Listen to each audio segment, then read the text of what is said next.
હજુ 80થી 100 પોઈન્ટ્સ આસપાસનો એક ઘટાડો ઓવરઓલ એક વ્યૂ આપણને માર્કેટ માટે બનતો દેખાડી રહ્યો છે.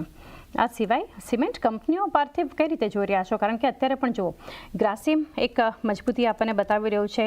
અલ્ટ્રાટેક સિમેન્ટ ફ્લેટ છે, પરંતુ થોડી ઘણી એક નેગેટિવ એક્શન જોવા મળી રહી છે. એસસીસીમાં આપણને એક દબાણ જે છે એ ખાસ કરીને આવતું દેખાડી રહ્યું છે. શ્રી સિમેન્ટ જુઓ સામે ત્યાં એક મજબૂતી આપણને બનતી દેખાડી રહી છે. પરંતુ જ્યારે એક બે સેશનની નહીં એક લોંગર ટર્મ ચર્ચા કરી રહ્યા છે, તો સિમેન્ટ માટે કઈ રીતના એક અપ્રોચ આગળ હોવો જોઈએ fundamentally? Cement, I think definitely our we are expecting very good performance કારણ કે ખાસ કરીને ગવર્મેન્ટ પ્રોજેક્ટ્સ છે પ્લસ હાઉસિંગ સેક્ટર છે ત્યાંથી ડિમાન્ડ રિઝનેબલી સ્ટ્રોંગ છે અને post monsoon we are expecting કે ડિમાન્ડ રિવાઇવ થાય અને સારું એવું વોલ્યુમ ગ્રોથ પણ જોવા મળે અને ઓફ ધેટ આઈ થિંક અમને લાગે છે કે Ambuja cement I think is very well placed the group itself is like definitely focused અને જે રીતે એ લોકો ઓલરેડી 104 મિલિયન ટનની કેપેસિટી પહોંચ્યા છે જે એ લોકોનો ટાર્ગેટેડ એસ્ટિમેટ છે અરાઉન્ડ 145 મિલિયન ટન્સ તો આઈ થિંક એ લોકો અચીવ પણ કરશે અને વી બિલીવ કે કોસ્ટ સિનર્જીસ એ લોકો પાસે ઘણી સ્ટ્રોંગ છે જે આવનારા ક્વાર્ટર્સમાં આપણને ચોક્કસપણે જોવા મળશે વિચ વિલ ડેફિનેટલી બેનિફિટ ધેમ એટલે લોંગ ટર્મ માટે અમને અંબુજા સિમેન્ટ આ લેવલથી સારું સિમેન્ટ આ સ્પેસમાંથી ખાસ કરીને એક ફોકસમાં રાખી શકો છો. ઇનિશિયલ ટ્રેડમાં બાઇંગ જ્યાં આવી રહ્યું છે કિરણ, એનસીસી લિમિટેડનું કાઉન્ટર ધ્યાનમાં આવી રહ્યું છે જ્યાં મજબૂતી ઇનિશિયલ ટ્રેડમાં અત્યારે તો જોવા મળી રહી છે. એનસીસી માટે ઇનફેક્ટ આજે નવો ઓર્ડર મળવાના પણ સમાચાર છે. 2270 કરોડ આસપાસનો પ્રોજેક્ટ જે છે એના માટે ઓર્ડર કંપનીને મળ્યો છે Mumbai metropolitan region development authority પાસેથી. તો એક સમાચાર તો પોઝિટિવ છે. તમે કઈ રીતે સલાહ આપશો એનસીસી પર? એનસીસી ની અગર આપણે વાત કરીએ તો ઓવરઓલ ચાર્ટ પેટર્ન એક સાઇડવેઝ ટ્રેન્ડની અંદર છે. હવે આ પોઝિટિવ ન્યૂઝ પછી there are chances કે આપણને આ સાઇડવેઝ ટ્રેન્ડમાંથી બ્રેકઆઉટ આવતા દેખાઈ શકે છે, પરંતુ અત્યારે કરંટ માર્કેટ પ્રાઇસથી જો કોઈ લોંગ કરવું હોય તો કરી શકે છે. એક સ્ટોપ લોસ જે રાખવાનો છે 100 ડેઝ મૂવિંગ એવરેજનો 214 નો બની રહ્યો છે, તો 214 ના સ્ટોપ લોસથી તમે લોંગ પોઝિશન કરી શકો છો. ઉપરમાં 240 નું એક ક્લસ્ટર રેઝિસ્ટન્સ છે, જેવું 240 નું લેવલ ક્રોસ થશે એ પછી આપણને ઉપરમાં 270 સુધીની એક રેલી ડેફિનેટલી જોવા મળી શકે એમ છે. તો મારા હિસાબથી 214 ના સ્ટોપ લોસની સાથે ડેફિનેટલી એનસીસી લોંગ કરીને જઈ શકાય છે. 214નો એક સ્ટોપ લોસ રાખો અને એક વ્યૂ પોઝિટિવ ખરીદારી એનસીસી લિમિટેડમાં કરી શકો છો. આજે નવા ઓર્ડર મળવાને કારણે એક પોઝિટિવિટી આ સ્ટોક બતાવી રહ્યું છે. આ સિવાયનો સ્ટોક ધ્યાનમાં આવી રહ્યો છે અત્યારે ઇનિશિયલ ટ્રેડમાં buying BML limited. Amit, view લઈએ. 2% ઉપર છે સ્ટોક અત્યારે 2520ના લેવલ્સની આસપાસ અત્યારે જે છે શરૂઆત આપણને આજે ઇનફેક્ટ ગેપ અપ ઓપનિંગ થઈ છે બીએમએલ લિમિટેડ માટે. ઓવરઓલ આપણે જોઈએ તો 45-40 ના લેવલનો બ્રેકઆઉટ લેવલ અત્યારે આપણને જોવા મળી રહ્યું છે. ઓવરઓલ આપણે જોઈએ છે કાઉન્ટર મોમેન્ટમ સ્ટ્રોંગ ફ્રન્ટ પર બહુ દિવસથી આવતા પણ જોવા મળે છે. છેલ્લા 3 મહિનાથી આપણે જોશું તો કાઉન્ટર એક બાઇંગ ટ્રેન્ડમાં ચાલતા પણ જોવા મળે છે. બટ હવે એનાથી મોમેન્ટમ કેચ કરવું હોય આપણને કન્ફર્મ ટ્રેડ લેવું હોય તો 45-40 ના ઉપર લેવું જોઈએ. જેમ 45-40 લેવલનો બ્રેકઆઉટ આવે છે ત્યારબાદ લોંગ્સની પોઝિશન હજી એડિશન થતા આપણને જોવા મળી શકે છે. અપસાઇડમાં જે ઇનિશિયલ ટાર્ગેટ્સ આપણને જોવા મળી રહ્યા છે કાઉન્ટર માટે એ 51-50 ના છે. 51-50 લેવલ પર આપણે જોઈએ તો 100% ફિબોનાકી એક્સટેન્શન એનાથી કમ્પ્લીટ થતા પણ જોવા મળે છે. સો કરન્ટલી 45-40 ના ઉપર જેમ નીકળે એના ઉપર થોડોક ટાઈમ સ્ટેબલ રહે છે, ત્યારબાદ લોંગની પોઝિશન ક્રિએટ કરી શકાય. એક વ્યૂ આપણને એક લેવલ્સ માટે થોડું એક રાહ જોઈ શકો છો બીએમએલ. આજે કેપિટલ માર્કેટ કંપનીઓમાં પાર્થિવ ઘણા સેશન્સ પછી લાસ્ટ વીક તો આપણે જોયું તો એક કરેક્શન હતું. આજે જુઓ બીએસસી લિમિટેડ એફ&ઓમાં સૌથી વધારે મજબૂત છે અને જબરદસ્ત વોલ્યુમ બેઝડ બાઇંગ છે. સીડીએસએલ ખરીદારી થઈ રહી છે. એમસીએક્સ ખાસો ઘટ્યો હતો શુક્રવારે, ત્યાં પણ એક બાઉન્સ બેક આપણને જોઈ રહ્યા છે. તો ઓવરઓલ કઈ રીતે આપ એક વ્યૂ કેમ્પ્સનું કાઉન્ટર અત્યારે ત્યાં પણ એક મજબૂતી આપણને બનતી દેખાડી રહી છે. તો કેપિટલ એક્સચેન્જ રિલેટેડ જે સ્ટોક્સ છે કંપનીઓ છે લોંગર ટર્મ વ્યૂ કઈ રીતે રાખી રહ્યા છો પાર્થિવ? એમાં કોઈ બેમત નથી કે ચેઇન સ્ટ્રીટ જેવા hedge funds I think were massive contributors to the derivative volume, જેનો બહુ મોટો benefit I think especially firstly તો બ્રોકર્સ જેમ કે એનએસસી છે, બીએસસી છે, એ લોકોને સૌથી મોટા પાયે થયો અને ત્યારબાદ એક્સચેન્જીસ અને ત્યારબાદ આઈ થિંક સિલેક્ટ બ્રોકર્સ એ લોકોને પણ જે ડેરિવેટિવ વોલ્યુમ પર હેવી ફોકસ હતા એ લોકોને સારું એવું કોન્ટ્રીબ્યુશન થયું અને ત્યારબાદ આપણે જોયું કે પોસ્ટ સેબીઝ ઓર્ડર આઈ થિંક થોડુંક વોલ્યુમ્સ માં ઘણો ઘટાડો આવ્યો છે. આજે આઈ થિંક વાત એવી છે કે Jane Street has deposited on the escrow account the ordered amount અને ત્યારબાદ કદાચ આગળ જતા એ લોકોને ફરીથી પરમિશન મળે. પણ યસ આઈ થિંક અમને આ તબક્કે એવું લાગે છે કે જે ડેરિવેટિવ્સ વોલ્યુમ છે શોર્ટ ટુ મીડિયમ ટર્મ માટે it has kind of peaked out, અને હવે કદાચ ઇન્ક્રીમેન્ટલી આપણાને ઇન ટર્મ્સ ઓફ અર્નિંગ્સ આ બધા એક્સચેન્જીસ કે બ્રોકર્સ આઈ થિંક એ લોકોના રિઝલ્ટ્સમાં એકદમ પર્ટુએટ થતા જોવા નહીં મળે. So I think it's better to wait on the sideline, કારણ કે valuations are still on the very expensive side. હવે ગ્લોબલ પીયર્સ જોડે કમ્પેર કરીએ તો પણ it is on a very higher side. એટલે હમણાં આ સેગમેન્ટને અવોઇડ કરવાની સલાહ આપીશ. પણ આઈ બિલીવ કે એસેટ મેનેજમેન્ટ કંપનીઝ છે ઓર આરટીએસ છે લાઈક કેમ્સ ઓર કે fintech, I think they are the type of companies કે જે અમને લાગી રહ્યું છે કે સસ્ટેન કમ્પાઉન્ડિંગ થશે અને આગળ જતા પણ wealth creation. Like view overall like બનતો જોઈ રહ્યા છે. એક્સચેન્જ રિલેટેડ સ્ટોક્સ છે અત્યારે આપણે એક એક્શન આજના દિવસે તો બતાવી રહ્યા છે.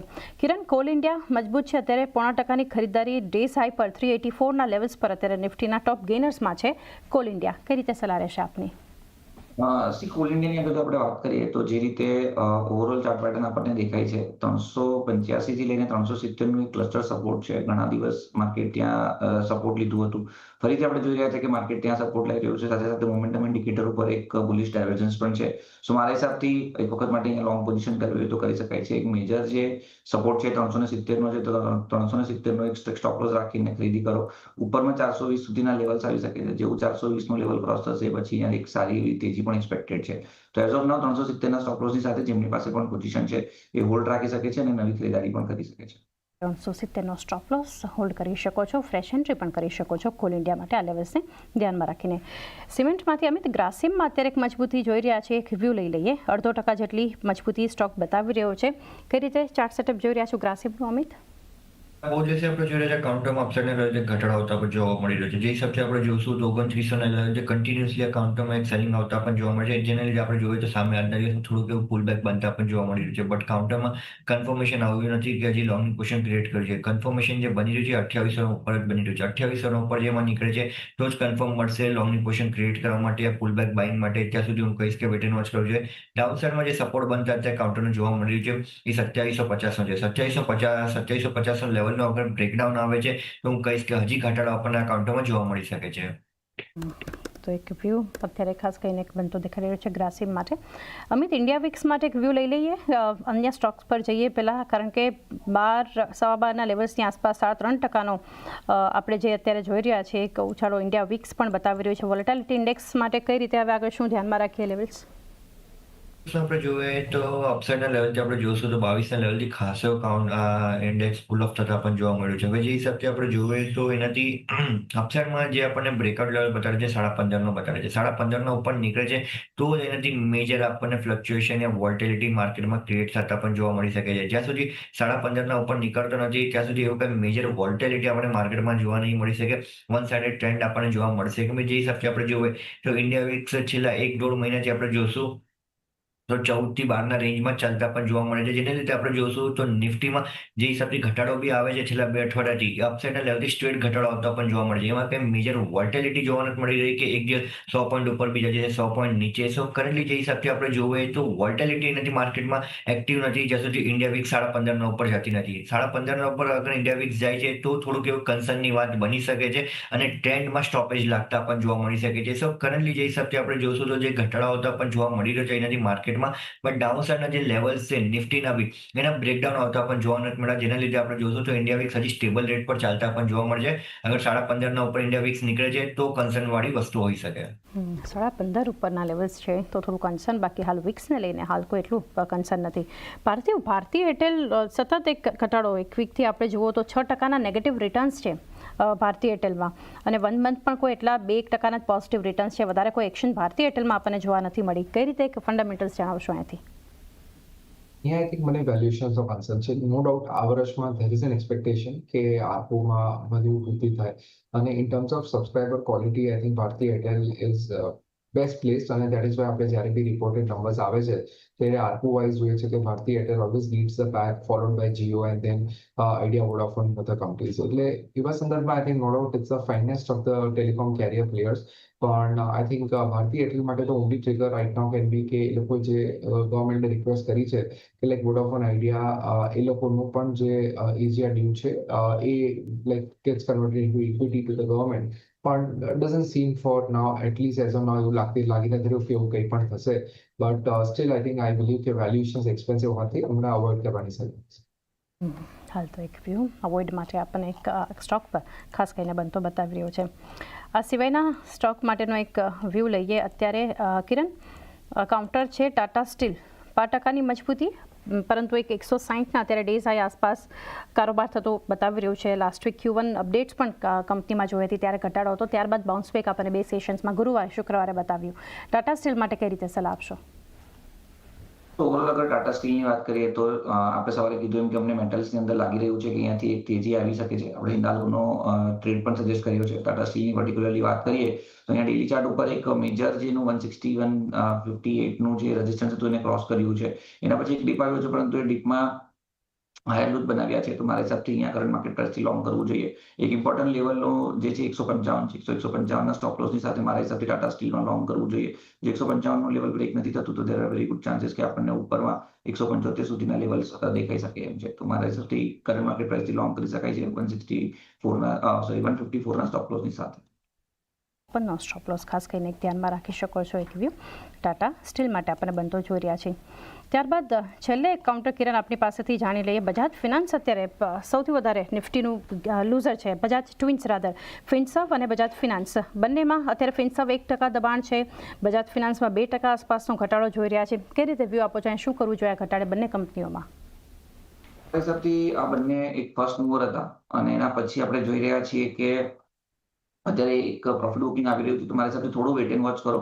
દેર આર ચાન્સીસ કે બજાજ ફાઇનાન્સની અંદર નીચેમાં 890 થી 880 સુધીની રેન્જ આવી શકે છે, જે 100 ડેઝ મૂવિંગ એવરેજનો સપોર્ટ પણ છે. તો કરંટ માર્કેટ પ્રાઇસથી લેવાની સલાહ તો નહીં, પરંતુ કોઈ પણ ડીપ આવે છે 880 થી 900 વચ્ચે તો ત્યાં લોંગ કરો. 880 ની નીચેનો એક સ્ટોપ લોસ રાખો. જો 880 નું લેવલ બ્રેક નથી થતું તો ફરીથી આપણને અહીંયા એક રિબાઉન્ડ જોવા મળી શકે એમ છે. તો કરંટ માર્કેટ પ્રાઇસથી નહીં, પરંતુ નીચે કોઈ પણ ઘટાડો આવે છે ત્યાં તમારે લોંગ કરવાનું રહેશે 880ના સ્ટોપ લોસની સાથે. બજાજ ફિનસર્વની વાત કરીએ તો અહીંયા પણ એક મેજર સપોર્ટ આપણને દેખાઈ રહ્યો છે 1950નું. તો 1950ના લેવલ યા તો એ સ્ટોપ લોસની સાથે કરંટ માર્કેટ પ્રાઇસથી કોઈ પણ ઘટાડો આવે છે ત્યાં લોંગ કરવું જોઈએ. 1950નું સ્ટ્રિક્ટ સ્ટોપ લોસ રાખીને 1950નો